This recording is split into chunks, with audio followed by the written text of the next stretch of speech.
Something went so wrong in an episode of I Love Lucy that Lucy and Ethel completely broke character, music. Right in the middle of the scene, they burst out laughing. The producers had to make a decision because of how strongly their sincere response was received. Either reshoot the entire scene or save this spontaneous moment. The crew was surprised by what followed. They chose a course of action that permanently altered television rather than calling cut. Acting is not what you see when you laugh on TV. It's unadulterated emotion. They continued to do so for a sinister cause. In 1951, Lucy and Ethel were making a respectable TV wage of $5,000 a week before the cameras even rolled. However, the cost of filming the episode on 35 admirers in Hollywood was significantly higher than what CBS had budgeted. So they made what at the time seemed like a stupid offer. As long as they could maintain complete ownership of the recorded episodes, they consented to accept a lower weekly salary. Reruns were seen as pointless at the time, thus executives hardly responded. People thought a show couldn't be aired again since everyone would have watched it. CBS gave a nod and proceeded. Nobody anticipated that choice would spark a low-key revolution. For the next 10 years, the 179 recorded episodes were repeatedly broadcast throughout the nation. Then they migrated outside of the U.S. Music, Lucy and Ethel sold those same shows back to CBS for over $4 million by the early 1960s. A single salary cut resulted in wealth for generations. It had an unexpected impact on the company. However, the surprises didn't end there. Lucy wanted two people she already trusted long before Vivian Vance and William Froley entered the picture. She had collaborated on My Favorite Husband alongside Bernadette and Gail Gordon from 1948 to 1951. They portrayed Iris and Rudolph Atterbury on that show, a married pair whose timing and rhythm seemed to be the ideal match for Fred and Ethel. Lucy and her authors were certain they would blend in perfectly with the new series. In 1951, their names were at the top, music, of her list when I Love Lucy entered pre-production. Then everything broke down in the most common way. Agreements. Bonnetourette was associated with the Gracie Allen and George Burns program. Gordon had other television and radio employment that kept him busy. Despite their desire to attend, both were forced to say no. Years later, however, the story took a more gentle turn. After leading Petticoat Junction from 1963 to 1968, Bonnetourette became a success in her own right, and Gordon eventually joined Lucy in a number of subsequent productions. Music, their careers did not disappear, but the parts did. In the meantime, the program Lucy and Desi were developing was poised to fundamentally alter television. Many credited Desi with creating the three-camera technique when CBS decided to premiere I Love Lucy in 1951. Carl Freund and Al Simon, however, were the true creators of music. With years of studio expertise, they knew how to take an existing idea and turn it into something reliable and snappy. They set up three Mitchell BNC 35mm cameras to operate simultaneously. One had a broad view. Close-ups and mediums were taken by the others. The performances never stopped. Desolo leased the dilapidated General Service Studios on Las Palmas Avenue in order to make this job. Jimmy Nasser, the owner, allowed them to rebuild two soundstages even though the establishment was on the verge of bankruptcy. They increased seating for roughly 300 individuals while adhering to the fire regulations. The setting appeared brand new by the time the team was done. The industry was taken aback in 1952. About 60 minutes of real time might record an entire 20 to 22-minute program. Scenes were performed in a single beat. Actors continued to move forward. Editors received crystal clear content. In Hollywood, the show turned into the most effective humor machine. On Monday night, October 15, 1951, at precisely 9 p.m. Eastern Time, while families were sitting together and settling music in, it suddenly appeared on American television. More than half of all homes with a TV were watching this small half-hour sitcom in just 1 year. During the 1951 to 1952 premiere season, the number, music, had an average of roughly 23.3 million viewers and a 50.9 Nielsen rating. That was the first of its kind in that age. Season after season, the show continued to soar. It concluded as America's top show 4 times in a span of 6 years, from 1951 to 1957. That was something no scripted show has ever done. In May 1957, the last original episode was shown, and it left the show at the top of the ratings. It wasn't until the Andy Griffith Show ended in 1968 and later, Music, Seinfeld in 1998 when such an exit occurred. This degree of dominance on television seemed unimaginable in the early 1950s. And yet every Monday night it was. Then, on January 19, 1953, an odd occurrence occurred across the nation. The American president was defeated by Lucy's pregnancy incident. The birth of little Ricky was shown in the Lucy Goes to the Hospital episode that evening, which attracted an estimated 44 million viewers, roughly 71.7% of all television households in the nation. Dwight D. Eisenhower was sworn in the following day. His inauguration broadcast, however, attracted about 29 million viewers. Therefore, a sitcom mother giving birth in a New York flat attracted over 15 million more viewers than a genuine general becoming president in Washington. It became the most obvious evidence that this show was the most captivating thing in America. After 2 months, the show hit a peak that, when you read it, nearly seems like an error. On March 8, 1953, 72.6% of all American homes with televisions watched a single Monday episode of I Love Lucy. According to Nielsen, approximately 15.8 million TV households tuned in, which equated to roughly 40-foot, 431 near to 200 spectators for a mere half-hour of entertainment. In early 1953, this meant that if 3 neighbors on a street had televisions, 2 of them were watching Lucy Ricardo that evening. Many additional programs from the same season were in the upper 60s and low 7s. The performance was no longer merely for amusement. With people laughing simultaneously in their living rooms around the nation, it had evolved into a weekly national event. It's even more evident when looking at the first full season's figures. In 1951 and 1952, CBS recorded an average viewership of around 23,363, Music, with 100 viewers per program linked to a staggering 50.9 household rating. They were viewing the same show in 1 out of every 2 TV homes with the set on. At the time, the majority of Americans were still purchasing their first televisions. However, I Love Lucy has already acted as if it were a permanent national standard.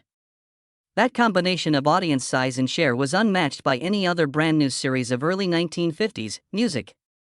Networks and trade publications started viewing Lucy and Desi as a new kind of musician and television creators who could earn tens of millions of dollars each time they appeared on screen. Money was proof. By 1953, the advertising revenue from each original show was almost $1 million. That is about $11 million for a single 25-minute comedy episode in today's currency.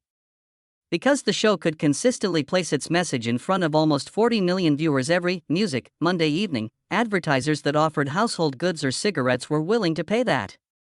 Lucy's visage began to appear on toys, jewelry, apparel lines, comic novels, and even advertisements for furniture. One of the first TV-based merchandising empires was established as a result. This show evolved from a sitcom into a model for the contemporary television franchise that generates the majority of its music revenue well beyond the broadcast itself thanks to a combination of enormous ratings and an expanding consumer market. Lucille Ball did not experience the usual delight when she found out she was pregnant in the middle of 1952. As CBS bosses nearly shut down the entire broadcast, she marched directly into terror rather than jubilation. In those days, pregnancy, music, on television was seen as dangerous. Viewers were concerned that it may offend them. Meetings were conducted and there was a lot of tension in the room as they talked about discontinuing the series, since some even claimed that families would quit watching. Jess Oppenheimer would not allow that to occur. He persisted because he thought Lucy's actual pregnancy might become something new for the show. Following a protracted debate, he eventually persuaded CBS to let it, but only after they established stringent guidelines. A priest, a rabbi, and a Protestant minister were required to review each script, Music. A pregnancy was shown on air for the first time by a major network, and it had a subtle but significant impact on television. As time went on, Music, further regulations were added. Philip Morris and CBS formed a ban so strict that the actors were not permitted to use the word pregnant anywhere, not even during rehearsals. The French word enanti and other softer terms like music, expecting or having a baby have to be used. There was a tiny weakness, though. The titles of the episodes were never displayed. Newspapers, thus, ran an article titled "Pregnant Women Are Unpredictable" without violating any laws. Even if a show attempted to progress, that small technique demonstrated how bizarre broadcast censoring could be. Then came the historic music night. Lucy gave birth to Jesse Arns Jr. via cesarean section on January 19, 1953. A Lucy Goes to the Hospital episode was broadcast throughout the United States at the same time. It was viewed by almost 44 million people. 72% of all households in the nation were represented by that. The moment seemed so significant that movie theaters even projected the episode onto their large screens. It saved the show, demonstrated that viewers desired authentic narratives, and influenced the future of television. The show was not flawless, of course. A microphone boom appeared in one nightclub scene and remained there for 53 seconds. It seemed to go unnoticed as it lingered over the performers. The music on early television flowed so quickly that errors were readily overlooked. The crew concentrated on sound rather than image because there was just one microphone recording everything. The boom persisted. Because it lasted nearly a full minute, fans continued to draw attention. There were many more mistakes. A wall that was meant to remain hidden suddenly came into display as Lucy dashed between rooms during the pilot. In a phone scene, a camera, music, even rolled into the picture. Back then, it was difficult to keep all three cameras hidden while they operated simultaneously. There was no time to make such corrections due to the filming tempo. As a result, the moment continued to air and was added to the show's extensive collection of minor yet endearing mistakes. Occasionally, those mistakes were substantially larger. The old automobiles in Lucy Learns to Drive were completely incapable of operating, so the crew attached thick black cords to them and pulled them into view. The cables can be seen swinging around in the pictures, particularly while the automobiles are moving. High-def versions make the cables much more noticeable, making the episode a favorite among those who like spotting outdated production techniques. But not every unforeseen situation was an error. Lucy disguised herself as a man to enter a club covertly in the mustache, music, episode. Her artificial mustache slipped off as she tried to flee. Abruptly, she and Ethel burst into genuine laughing and music. It wasn't prearranged. The producers preserved the take because the happiness on their faces seemed so real, even though it wasn't in the script. Their timing and friendship flowed effortlessly, and that moment turned into one of the show's most beloved bloopers. Additionally, minor edits were made to the text. There were multiple changes to Ethel's middle name. Louise in one episode, Roberta in another, and May in a different one. Even the flat number changed from 3B to 3D once the kid was born, and for a whole music season, Desi Arnaz's name was shown in the end credits as Desi Aries. Over time, these strange facts became entertaining trivia. Early sitcoms were fast-paced, and anything that didn't advance the plot frequently remained inadvertently. However, the biggest shock of all came in September 1953 when gossip writer Walter Winchell declared Lucille Ball to be a communist on his radio program. Hours before filming in front of an audience, he made this statement about the song. The studio was immediately in a panic. The worst was feared by sponsors. CBS was afraid. Accusations like those destroyed people overnight while America was in the midst of the Red Scare. In addition to her career, Lucy was also concerned about her family. The universe she had created seemed on the verge of collapsing. The truth about it began when she was 25 years old, in 1936. Because her grandfather Fred Hunt was a fervent socialist, Lucy had registered to vote as a communist in California. Both her brother and mother registered as well. Although Lucy never cast a communist ballot and her registration expired after 2 years, the FBI discovered her affidavit in 1952.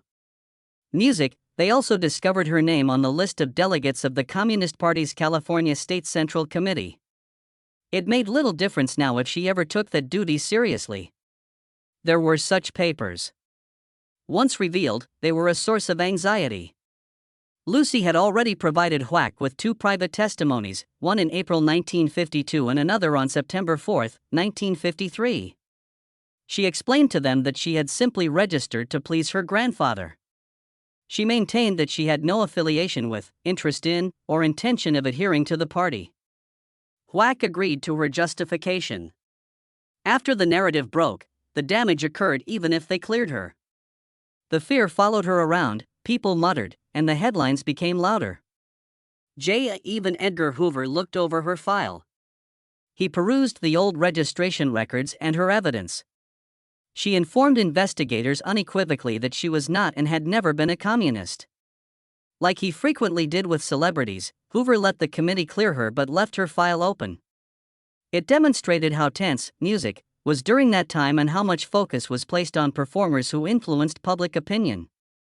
Desi Arnaz stepped up when the scandal threatens to overshadow the show. He rallied sponsors, the network, and the media.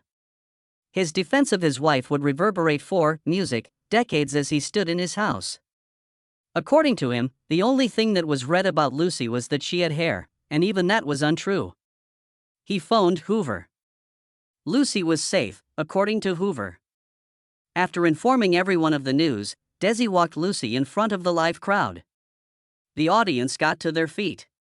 The cheers swept over her like a lifesaver. The crisis resolved at that very time. The program endured. Lucy's profession survived. And because someone who loved her refused to allow fear to triumph, television managed to hold on to one of its biggest stars. The day Vivian Vance found out she would be paired with William Frawley on I Love Lucy in 1951 made her feel sick to her stomach. 42 was her age. He was 64, music. She was troubled by the age difference right away and didn't do a good job of hiding it. Behind his back, she nicknamed him an old crap and joked to producers that she was getting married off to that old coot. The whispers were heard by Frawley, who immediately retaliated. He referred to her as old fat ass and said music so frequently that it became a regular part of the set's routine. They insulted me in a timely manner. But as if nothing was wrong, they slipped into Ethel and Fred when the camera light turned red. In between shots. Absence. There was a chilly gap between them while the staff pretended not to notice, no eye contact, no small conversation.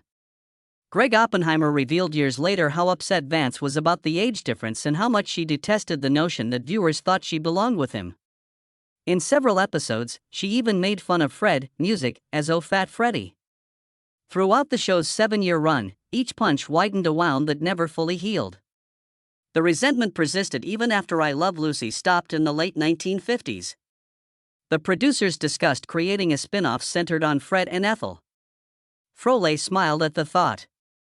It seemed like a means of sustaining his profession, but as soon as Vance heard it, she put an end to it. "I would rather retire than work alone with Bill Frawley," she stated. Additionally, she thought that Lucy and Desi were the main reason the Mertzes were successful.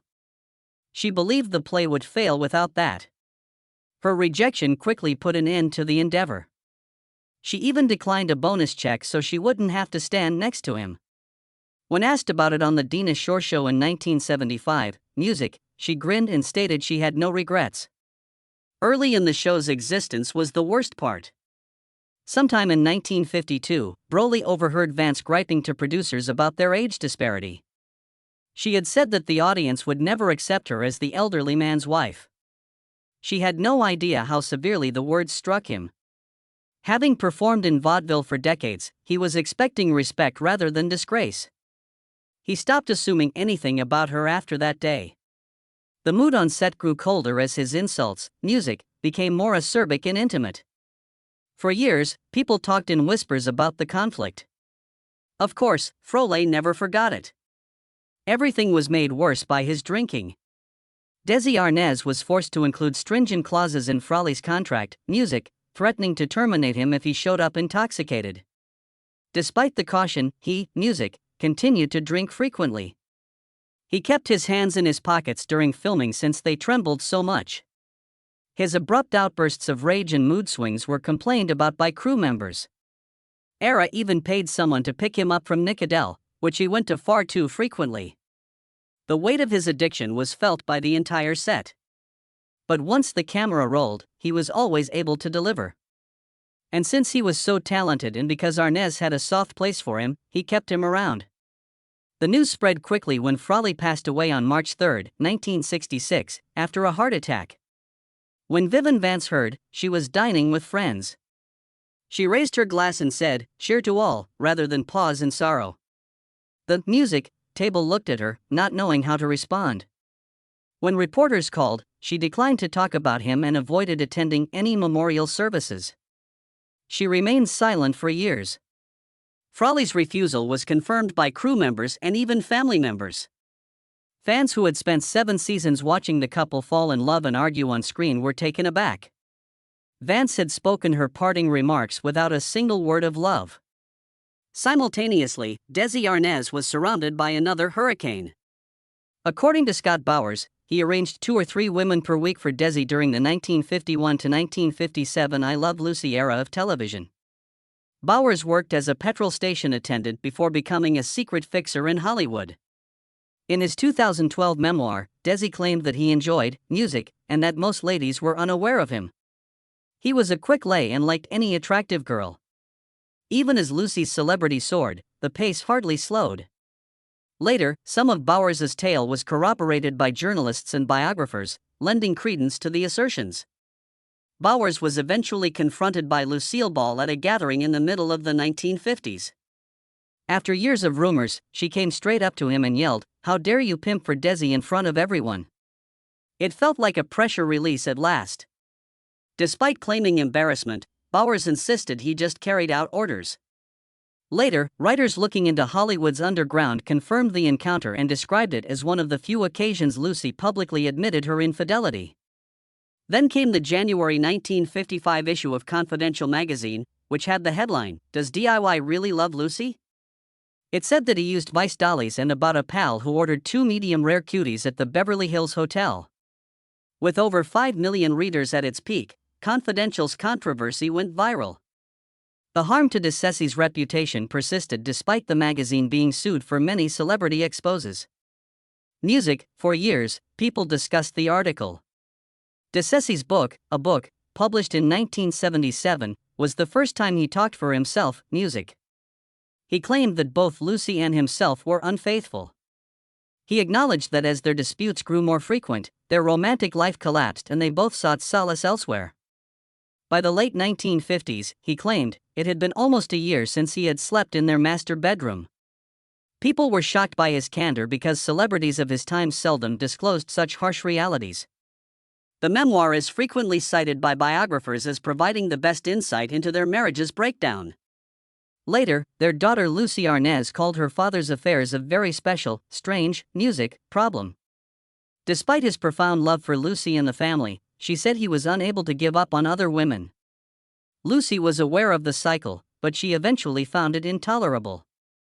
Their 1960 divorce put an end to years of conflict. After that, Lucy remembered, life was better because the strain had finally subsided. Her thoughts demonstrated how profoundly the adultery affected the family's emotional landscape. Despite all of this tension, Lucy and Desi continued to make groundbreaking choices. They decided to reduce their weekly pay from $5,000 to $4,000 in 1951 in order to film I Love Lucy song, rather than broadcast live. The filming was not paid for by CBS. Lucy and Desi therefore agreed to let music take the cut, but only if they retained ownership of every episode that was filmed. They now held 80% of the company. By 1953, their pay had fallen to about $2,000 each show. But the risk paid off. Owning the episodes elevated them above the status of celebrities, and the show became a national hit. They were pioneers as a result. They returned the syndication rights to CBS in 1960 for $4.5 million, or around $40 million in today's currency. Their business, Desilu Productions, continued to expand and became a powerful force. Everything was captured on 35mm film, which was costly but ideal for reruns. The Andy Griffith Show was launched in 1960, and The Untouchables in 1959. After Desi, Music, left Desilu in 1962, Lucy became the first, Music, woman to head a major TV studio when she paid $3 million for his shares. In 1966, Desilu oversaw the approval of both Star Trek and Mission Impossible. Both series eventually became billion-dollar behemoths. I Love Lucy hasn't faded yet. It has been streamed by millions of people annually for over 70 years. Reruns are seen by about 40 million people each year in the US alone. Over 6 million people watched a colorized Christmas special on CBS in 2013. Almost half of all TV homes watched the show throughout its initial run. The pregnancy episode was viewed by 44 million people in 1953, or roughly 72% of TV households. The show has been televised in over 100 countries and translated into dozens of languages.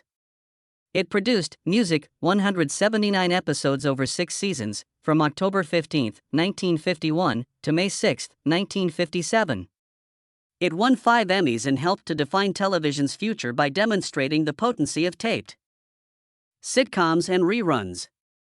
Decades later, the model they developed is still profitable for studios. The show has a global audience and continues to draw new viewers each year. In 1967, Lucy sold Diesel Salute to Paramount for $17 million, or roughly $156 million in today's currency, further solidifying her fame. Over the years, she had launched shows, managed the studio, and established industry standards. Television as we know it now was influenced by her choices on ownership, syndication, and production. Her influence is still regarded as one of the greatest in entertainment history, and the performances she championed are still seen today in all facets of the business.